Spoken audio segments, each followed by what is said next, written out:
Baik, Assalamualaikum warahmatullahi wabarakatuh.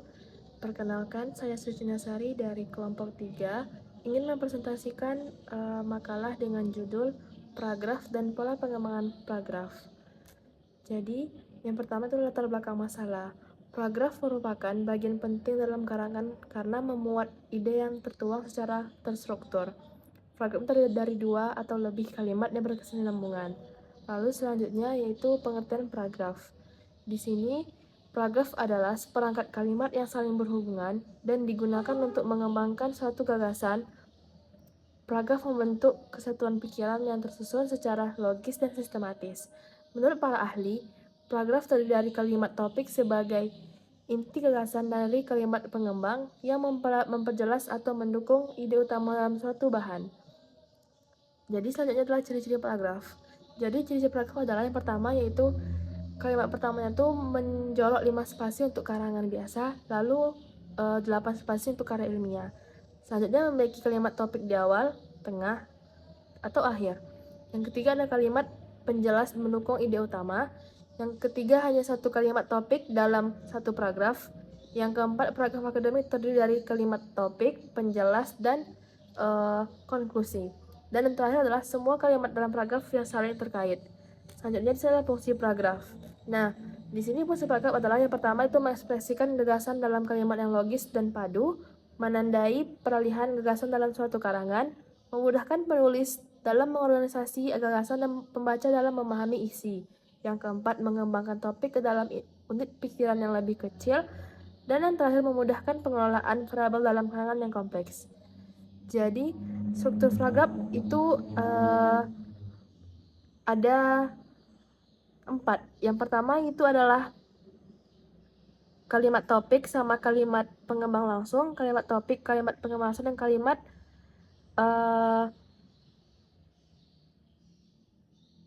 dan itu adalah KPT. Yang keempat adalah KPT dan KPL dan atau KT. Jadi struktur 1 dan 2 diawali kalimat topik, 3 dan 4 dimulai dengan kalimat pengembang sebelum disempurnakan dalam kalimat topik. Contohnya bisa dibaca di sini yaitu contoh 1 adalah kalimat topik KT yang dijelaskan dengan 3 kalimat pengembang langsung atau KPL. Kalimat topiknya adalah ruang lingkup manajemen operasi mencakup 3 aspek utama, yaitu perencanaan sistem produksi, sistem pengendalian produksi, dan sistem informasi produksi. Kalimat topik tersebut dijelaskan dengan 3 kalimat pengembang langsung sesuai dengan jumlah informasi yang dibutuhkan.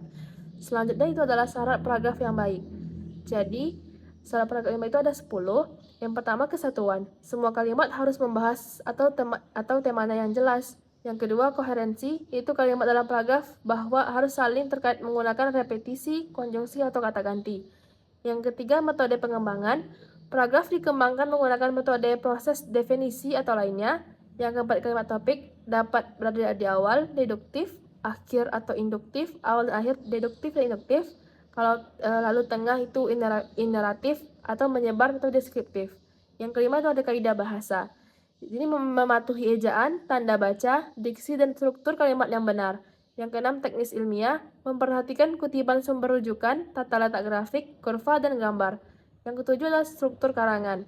Disesuaikan dengan pendahuluan, isi, dan kesimpulan. Yang kedelapan, format paragraf, ditulis menyorot ke dalam, sejajar, atau menekuk. Yang kesembilan, jumlah kata. Setiap paragraf berisi 30-100 kata dengan minimal 3 kalimat. Lalu yang terakhir, pemisahan paragraf jika lebih dari 100 kata, sebaiknya dibagi menjadi 2 paragraf.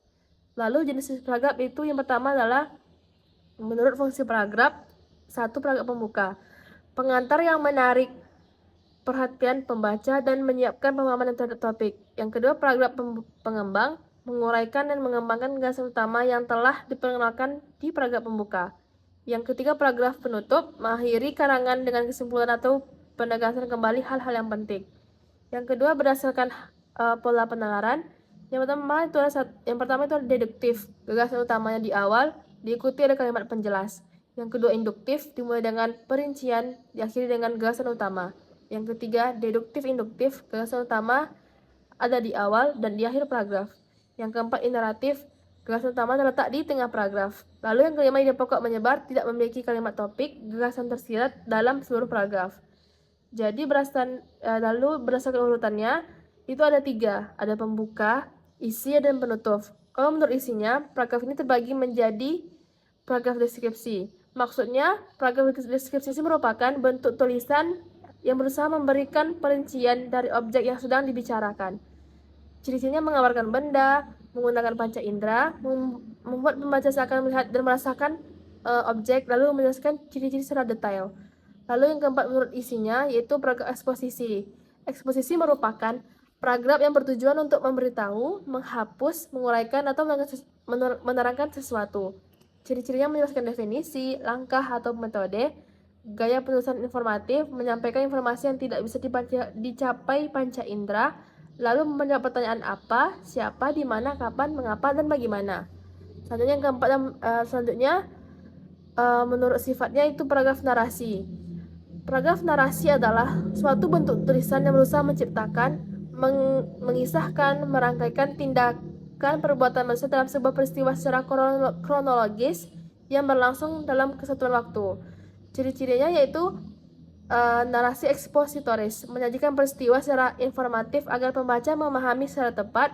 Narasi sugestif, mengisahkan rekaan atau imajinasi seperti dalam novel, cerpen, dan dongeng. Yang ketiga itu paragraf argumentasi, menyampaikan pendapat dengan bukti dan alasan agar diterima sebagai kebenaran. Lalu paragraf persuasi, mengembangkan argumentasi dengan bukti untuk meyakinkan pembaca. Lalu pola pengembangan paragraf yang pertama adalah pertentangan.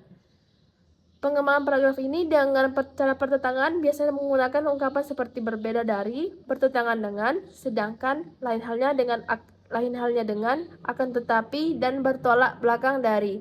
Contohnya, Orde 1998 sampai 2006 kini jauh berbeda dari Orde 1967 sampai 1998. Sejak 1998, Orde politik yang disebut Orde Reformasi memiliki sifat yang bertolak belakang dengan watak Orde sebelumnya. Lalu yang kedua ada perbandingan. Perbandingan ini adalah cara perbandingan biasanya menggunakan ungkapan seperti serupa dengan, seperti halnya, demikian juga, sama dengan, sejalan dengan, akan tetapi, sedangkan, dan sementara itu. Contohnya, seruan kiri seorang penumpang angkot untuk turun dari mobil yang ditumpanginya. Misalnya di Bandung, mungkin tidak lazim ditemukan di beberapa daerah lain, seperti Manado, Gorontalo, dan Malaysia, yang membuat para penumpang serempak menengok ke kiri. Seperti halnya di Bandung, warga Jakarta juga menggunakan seruan kiri untuk menghentikan angkot. Yang ketiga itu ada analogi. Analogi ini adalah bentuk ungkapan suatu objek yang dijelaskan dengan objek lain yang memiliki kesamaan atau kemiripan. Di sini kata-kata yang digunakan adalah ibaratnya, seperti, atau bagaikan. Contohnya, dalam persoalan poso, kita memang diingatkan bahwa penanganannya tidaklah mudah. Ibaratnya, kita diminta untuk memegang telur, kalau terlalu keras memegangnya, telur itu akan pecah. Tetapi juga kalau kita longgar, maka dia akan terlepas dari tangan. Selanjutnya ada contoh-contoh. Di sini seperti misalnya, contohnya berhati terbuka, mudah bergaul, ramah menggembira, mudah memengaruhi orang lain, dan mudah dipengaruhi orang lain. Selanjutnya adalah teknik spasial yang kelima, yaitu teknik spasial. Dalam teknik ini, penulis menggunakan pola yang ada pada objek atau kejadian yang dibicarakan. Contohnya, gambaran dari ke depan ke belakang, dari luar ke dalam, dari bawah ke atas, dari kanan ke kiri, dan sebagainya. Contohnya, bangunan ini memiliki 4 ruang utama. Sri Maganti menggunakan Adipati Sindungriwit untuk menerima tamu dengan kursi kayu ukiran Jepara. Di sebelah kirinya terdapat Kundalini Mesem, tempat penyimpanan benda pusaka yang dijaga ketat. Agak ke kanan terdapat Pamujan, ruang ibadah yang selalu beraroma dupa. Beberapa meter dari pojok terdapat resik tempat Adipati membersihkan diri sebelum beribadah. Yang keenam adalah teknik urutan waktu. Di sini penulis mengembangkan paragrafnya berdasarkan urutan waktu kronologisnya. Contohnya, setelah dari SMA 4 Kerinci, dia masuk ke Akademi Kepolisian. Di sana dia dapat mengikuti pendidikan dengan baik, ia bahkan lulus dengan prestasi yang membanggakan. Oleh karena itu, ia segera mendapatkan penempatan yang istimewa, yang sebagai staf khusus Menteri Pertahanan. Posisi tersebut ia jalani selama 8 tahun. Hebatnya, sambil mengembang penugasan tersebut, ia belajar di sebuah perguruan tinggi sehingga ia mendapat gelar sarjana. Lalu selanjutnya itu ada teknik klimaks dan anti klimaks. Pada teknik klimaks, gagasan utama diawali dengan gagasan bawahan yang kurang penting. lalu berkembang hingga yang paling tinggi. Sebaliknya, anti klimaks mulai dari kegasan tertinggi, kemudian menurun ke kegasan yang lebih rendah. Contohnya, bentuk traktor mengalami perkembangan dari zaman ke zaman dan sering berkembangan teknologi manusia. Pada waktu mesin uap lagi jaya-jayanya, ada traktor yang dijalankan dengan mesin uap. Pada waktu tank menjadi pusat perhatian orang, traktor ikut bermodel seperti tank. Keturunan traktor model tank sampai sekarang masih digunakan orang, yaitu traktor yang memakai roda rantai. Traktor semacam ini adalah hasil perusahaan Caterpillar. Di samping Caterpillar, Ford pun juga tidak ketinggalan dalam pembuatan traktor dari pembukaan alat pertanian lainnya. Selanjutnya itu adalah teknik definisi luas. Yang di sini adalah kata adalah, yaitu, dan merupakan. Contohnya, pompa hidram ialah sejenis pompa yang dapat bekerja secara kontinu tanpa menggunakan bahan bakar atau energi tambahan dari luar.